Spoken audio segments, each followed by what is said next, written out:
هل المنتخب المغربي قادر على إقصاء بطل جديد اللي هو أحد المرشحين للفوز بهذه النسخة، المنتخب الفرنسي؟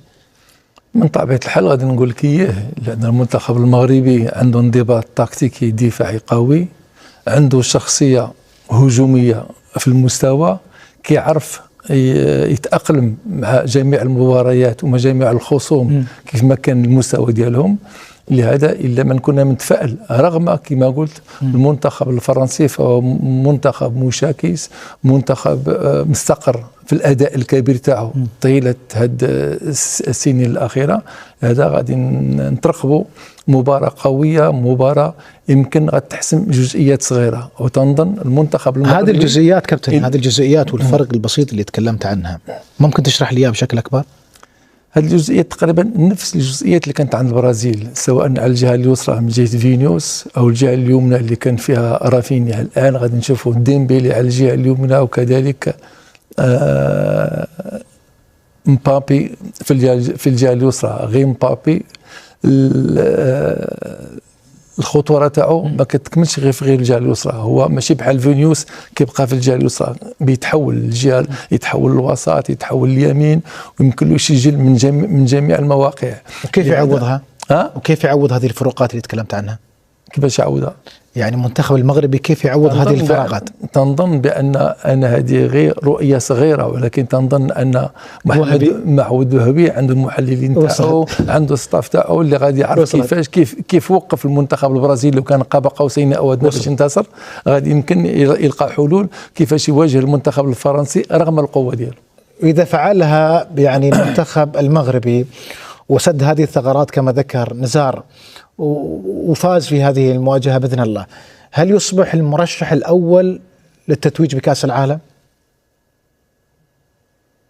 صحيح بنسبة كبيرة جدا. إذا ما تجاوز المنتخب المغربي إن شاء الله المنتخب الفرنسي، أعتقد بأنه ربما يصبح من أبرز المرشحين عندما تقصي يعني المرشح الأكبر في هذا المونديال، فبالتالي تصبح أنت يعني المرشح الأوفر حظا، خاصة أيضا المباراة اللي تليها ستكون يعني نوعا ما أقل قوة من مواجهة منتخب فرنسي، ثم بعد ذلك في النهائي أكيد أعتقد ربما الاحتمال سيكون من بين المنتخب الإنجليزي أو الأرجنتيني. فبالتالي أعتقد إذا ما تأهل المنتخب المغربي على حساب منتخب فرنسا، أعتقد إن شاء الله ستكون يعني حظوظه كبيرة، ويؤكد بأنه من المنتخبات الكبيرة في كأس العالم حاليا بعد بلوغ مثل ما ذكرنا المربع ده. خلاص تفاصيل كثيرة راح نتكلم بكرة إن شاء الله، لكن تتفق مع نزار أن في حال فوز المنتخب المغربي أمام نظيره الفرنسي، أحد المرشحين للفوز بلقب كأس العالم هو المنتخب المغربي. وتنظن بأن المنتخب المغربي اللي فاز على المنتخب الفرنسي وما غاديش يلقى من بعد منتخب أكثر شراسة بحال المنتخب الفرنسي، يعني غتقوى الحظوظ تاعو. ومن لحد الساعة فالمنتخب المغربي واحد من المرشحين. إذا أكد هذا مع المنتخب الفرنسي فأكيد غتكون إن شاء الله كأس العالم مغربية مربوحة. كثير ما شفنا في مواقع التواصل الاجتماعي الجماهير المغربية تطالب بالضغط، يعني عشان ما تصير حالات جدلية مثل ما صارت في مباراة مصر. هل عندك رسالة حول هذا الموضوع؟ في 10 ثواني. من ناحية الضغط بحال على لجنة الحكام إذا صار عليهم بانتينو عشان ما تصير حالات جدلية. أنا من جهتي ينسوا التحكيم، يركزوا على اللاعب ويركزوا على قوة الضعف والقوة ديال المنتخب الفرنسي، وعندنا من الإمكانيات التكتيكية والتقنية باش يمكننا نخرجوا سالمين من هذه المباراة. شكرا. يقرأ محمد وهبي المنتخب الفرنسي؟ لا، بكل صراحة من الصعب علي أنا من هنا من البلاطو نعطي آرائي في هذه الأمور اللي هي تقنية، واللي هي هناك الكوتش وهبي حارس عليها ليلة نهار وهاز الهم ديالها. غنجي أنا بعيد ما متبعش المنتخب الفرنسي بالشكل المطلوب بالستاف تاعي، بالناس اللي كتحل المباريات وتعطيني تقارير، ونجي من هنا وبدا نعطي حلول. هذا بالنسبه لي انا عموما. لا، هي مش حلول من اكثر ما قراءة فنيه لمدرب قدير بحجم ماتوزاكي. لا، بتقرا فنيا كنشوف بان المباراه فهي صعيبه على الطرفين، مع افضليه صغيره على الورق المنتخب الفرنسي. جميل. يعني مباراة صعبة مثل ما ذكر كابتن بادو زكي. دعنا نشرك أيضا معنا من بوسطن الإعلامي نزار الأكحل. نزار، مواجهة صعبة كما وصفها كابتن بادو زكي. أحاول قد ما تقدر يعني ما تجاوبني كإعلامي، تجاوبني يعني ند عشان تختصر إجاباتك. هل هي فعلا أصعب اختبار للمنتخب المغربي؟ بالفعل هي ربما الآن مباراة صعبة جدا بالنسبة للمنتخب المغربي، وأيضا بالنسبة للمنتخب الفرنسي. نظرا المنتخب المغربي يكتسب الخبرة الآن من هذه البطولات، وبعد بلوغه نصف النهائي في المونديال الماضي أعتقد لديه أيضا من الخبرة الآن بما يقارع المنتخب الفرنسي، رغم أن الجميع موسى يرشح هنا في أمريكا وحتى من وسائل الإعلام الأمريكية والأجنبية يضعون المنتخب الفرنسي على رأس الترجيحات. لذلك ممكن إذا كان هناك منتخب آخر يواجه المنتخب المغربي اليوم تكون ترجيحات أكثر صراحة لمصلحة المنتخب المغربي، لكن بما أنه منتخب فرنسا فيمكن القول أن مثل ما قال الكابتن بادو زكي المنتخب الفرنسي أعلى، يعني كما ذكر نزار من ناحية الحظوظ. وصلت كما ذكر نزار أن المنتخب الفرنسي من أكثر المنتخبات المرشحة للفوز، وهذا ما يتحدث عنه أيضا وسائل أو ما تتحدث عنه وسائل الإعلام في أمريكا. يعني الكل يشيد بالمنتخب المصري والأداء الذي قدمه ياسر، لكن هناك حسرة كبيرة بهذا السيناريو. لو جبنا اليوم أفضل كاتب ياسر، ما أعرف تتفق معي أم لا، لو جبنا أفضل سيناريو يكتب أن ميسي راح يضيع ركلة جزاء، وأن المنتخب المصري راح يتقدم بهدفين وراح يخسر في آخر ربع ساعة، وبعدها ما بيطلع بالشكل اللي شفناه. تفضل ياسر.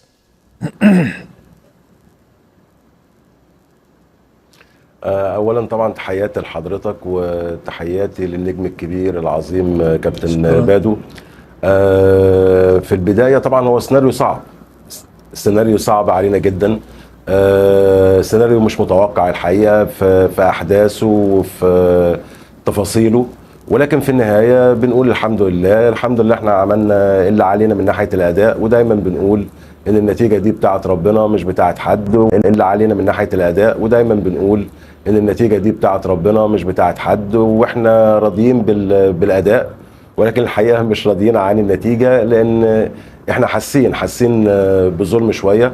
هتفق طبعا مع كابتن بادو ان ممكن يكون في بعض السلبيات، ولكن السلبيات دي انا كحكم مش المفترض ان انا اخش طرف في الموضوع، وانا اقصد طبعا هنا الحكم الفرنسي ما يخشش طرف في الموضوع وما يبقاش هو عامل مؤثر في نتيجة المباراة، ولكن للأسف هو ده اللي حصل.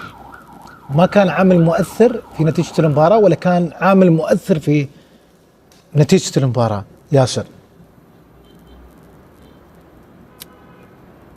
لا هو طبعا كان عامل مؤثر في نتيجة المباراة، لان احنا لو خدنا السيناريو طبيعي وقلنا ان والله احنا مصر اتقدمت بهدفين وبعدين وصلنا ان الارجنتين تتعادل وتجيب برضو هدفين، فلغايه هنا انا بالنسبه لي كحكم انا ما عنديش مشاكل. ركله الجزاء بتاعه الارجنتين ركله جزاء سليمه والمخالفه كانت موجوده، وبالتالي ما فيش خلينا نسمع راي كابتن بادو زكي حول هذا الموضوع. لماذا خرجت كابتن يعني بادو زكي مصر بهذه الطريقه وبهذا السيناريو؟ هل تتفق معاه بأن المشكلة مشكلة تحكيمية أثرت على سير المباراة أم مشكلة فنية بعيدا عن أخطاء التحكيمية اللي صارت؟ لا، بكل صراحة كما شاهدنا المباراة وكما شاهدنا الفار وكيعاود اللقطات اللي كان وقع فيها الجدل، فتنظن ما كانش تأثير على النتيجة. التأثير اللي كان على النتيجة هو ال 15 دقيقة الأخيرة منتخب المصري انهار بدنيا، وكذلك ملي تسجلت الإصابة الأولى ديال المنتخب الأرجنتيني دخل الشك حتى في اللاعبين المصريين وخلوا مساحات، وما يمكنلكش في هذا المستوى تخلي ديك المساحات الميسي ولا اللاعبين الموهوبين ديال المنتخب الأرجنتيني. يعني المنتخب المصري في الدقائق الأخيرة ما عرفش يدبر المباراة، وحتى تنظن حتى في العشر دقائق الأخرى حتى التبديلات ما عطاتش الاكل تاعها او ما عطاش ذاك المرجو منها. لهذا بالنسبه لي انا باش نتلقاو الهدف الثالث بديك الطريقه كنشوفوا يعني الرواق الايسر فارغ، وكذلك الرواق الايمن ديال هاني حتى هو ما كاينش، وحمله مضاده ديال المنتخب الارجنتيني، وهذا الشيء اللي كان كيقلب عليه من الاول. فتنظن المنتخب المصري كان رائع طيله 80 دقيقه، واهدى الفوز للمنتخب الارجنتيني في 10 دقائق الاخيره. أهدى الفوز للمنتخب الأرجنتيني في آخر 10 دقائق. علاوة على الكلمة اللي ختم فيها كابتن بادو زكي، ياسر ذكر نقاط كثيرة. كابتن بادو زكي أهم ربما النقاط بأن آخر ربع ساعة المنتخب المصري انهار. تبديلات حسام حسن لم تكن صائبة، ما أعرف صحيح ولا لا كابتن؟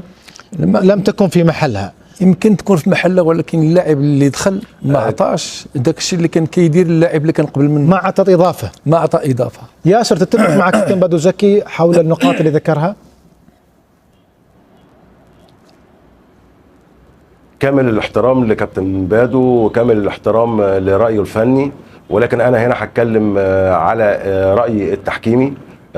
كابتن بادو بيقول المنتخب المصري أهدى الفوز للمنتخب الأرجنتيني في آخر ربع ساعة. معلش هختلف معاك يا كابتن بادو وهقول لحضرتك لا، الحكم الفرنسي هذا تعبير هو مزاجي، اللي أهدى تعبير الفوز مزاجي للمنتخب الأرجنتيني في الدقيقة 2 في الدقيقة 92 عندما لم يحتسب ركلة جزاء نتيجة إهمال تم من مدافع الأرجنتين داخل منطقة الجزاء ضد محمد صلاح، ونفس الهجمة دي هي اللي اتنقلت للأرجنتين وتم إحراز هدف منها. وعلى فكرة أنا لما بقول رأي تحكيمي بجرد نفسي خالص وبحاول أفصل. أنا مصري طبعا في الأول وفي الآخر، ولكن أنا لما بقول رأي تحكيمي لا، أنا بتكلم في تحكيم بس، بتكلم في قانون بس. لو جينا قارنا اللعبة اللي حصلت أو المخالفة اللي تمت مع محمد صلاح داخل منطقة الجزاء فهي مخالفة بإهمال، زي بالظبط المخالفة اللي بإهمال اللي أنا قلت عليها برضو اللي هي كانت في الهدف مصر الملغي، وقلت إن كان في مخالفة في بداية بناء الهجمة، وإن حكم الفار كان تدخله صحيح. كان يجب على حكم الفار إنه يتدخل برضو في الدقيقة 92 ويقول إن في مخالفة لمنتخب مصر داخل منطقة الجزاء، وبالتالي كان هيحصل ايه؟ كان سنواصل الحديث عن امور فنيه مع كابتن بادو زكي نحسب ركله الجزاء وعن الحالات التحكيميه معاك ياسر، لكن وصف كابتن بادو زكي حول هذا الموضوع كان تعبير مجازي. تتفق معي كابتن قبل لا نروح نسمع كابتن حسام حسن؟ رد على الاخ ياسير. يعني ولو ما كانتش ضربه جزاء، نفرضوا هي كاينه ضربه جزاء، ولو ما كانش ضربه جزاء فالتموضوع ديال المنتخب المصري في الدقائق الاخيره واش كان موضوع صحيح؟ لا، لان الهجمه من اللي ضيعها محمد صلاح كانت على اليمين كانت فراغات، على الشمال ما كانش موجود هاني، وهذا الشيء اللي كانت المنتخب الارجنتيني كيقلب على هذه المساحات سواء من الرواق الايمن او الايسر وحتى من الوسط، وحتى اللاعب اللي سجل الاصابه بضربه راسيه في كان كما كنقولوا الماركاج ديالو كان غايب. لهذا بالنسبه لي انا رغم وجود ضربه جزاء فحتى المنتخب المصري او الطريقه اللي كان متوضع فيها خلى اعطى هديه المنتخب الارجنتيني باش يسجل الاصابه الثالثه. يعني هذا هو المقصود ديالي. وصلت يعني القصد اللي قاعد يتكلم عنه كابتن بادو زكي اعتقد وصل، حتى وصل لضيفنا ياسر. الامور الفنيه الكبيره اللي يتدخل فيه كابتن بادو زكي محتاجين حقوق فيها ان نحن نطلعها على الهواء ونقعد نشرحها، لكن خلونا نتفق مع ياسر. ايضا امتعض حسام حسن عن التحكيم في لقاء ضد الارجنتين. في بعض الاحيان نحتاج مدرب بحجم حسام حسن يعني في وقت الغضب يكون هادئ اكثر. كابتن بادو زكي صح ولا لا؟ يعني هو لو عصبي نحن نعرفه هو عصبي، مفروض ان ابراهيم حسن اخوه يكون اكثر هدوء. الاثنين عصبيين موجودين في الجهاز الفني، ولكن بكل صراحه احنا ماشي في المباراة وتعصبنا. عساك هو الله يكون في عونه، مباراة كيشوفها بأن فوز تاريخي، فوز اللي غادي يمكن يخرج كل مصر للشارع. هو اللي عايش المكان، عايش الدور المكان. من طبيعة الحال أنا كنقدر الموقف تاعو وكنقدر كذلك الغضب تاعو اللي هو مبرر. أنت أيضا مدرب قدير، لك تاريخك وأيضا صولاتك وجولاتك، نجوم وأساطير وأسماء لا زالت تغرد ولا زالت تتحدث ياسر عن أخطاء التحكيمية الكبيرة. هدف زيكو الملغى ولقطة صلاح اللي ذكرتها كانتا نقطة تحول. هل أخفق الفار فعليا في هذه المباراة؟ وغير هذه اللقطتين ياسر، شو اللقطة اللي ما انتبه لها الحكم وما رجع لها للفار؟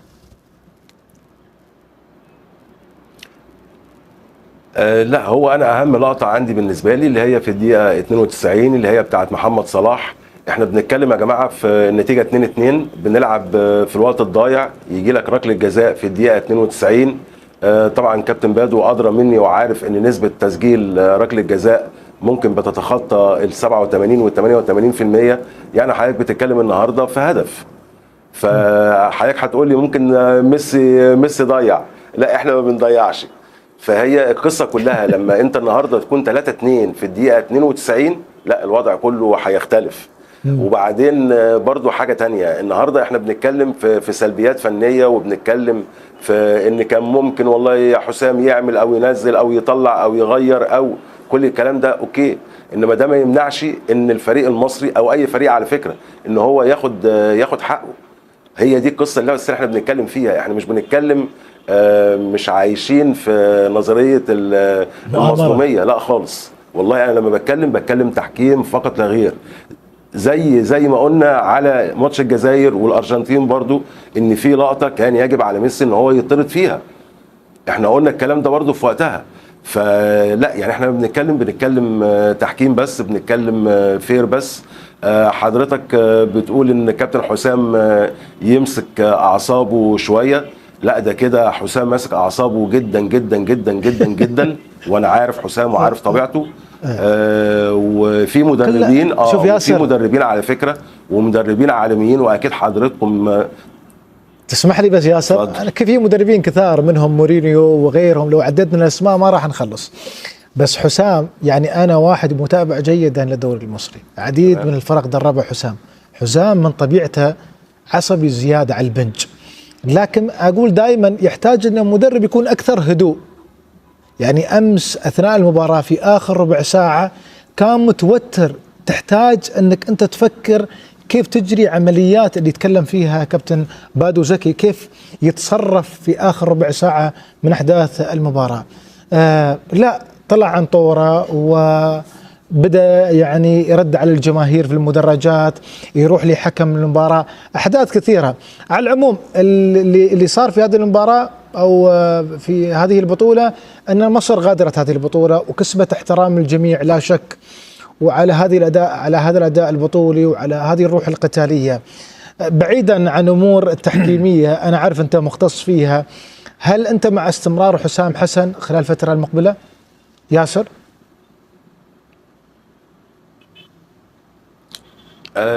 انا مع ان التجربه لازم تتقيم بسلبياتها بايجابياتها. اعتقد ان اهم ايجابيه عملها الكابتن حسام والكابتن ابراهيم ان هم رجعوا تاني الشعب المصري يلتف حوالين المنتخب. احنا كنا فقدنا الحقيقه الكلام ده لفتره، فقدنا الهويه بتاعتنا، الهويه الكرويه.